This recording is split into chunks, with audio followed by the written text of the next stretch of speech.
Hindi madali maging nanay, nakakapagod physically at emotionally.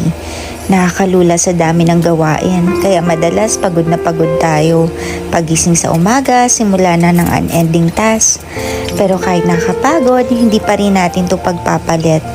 Thankful tayo sa gift ng motherhood. Tulad ng cellphone, kailangan mo i-charge para hindi malobat at madrain. Tayo din mommies, kailangan natin ma-charge para hindi tayo malobat at madrain. We need to connect to the power source. Talk to God, spend time with Him. Kailan ka huling nag-devotion? Kailan tayo huli nakipagkwentuhan sa Kanya?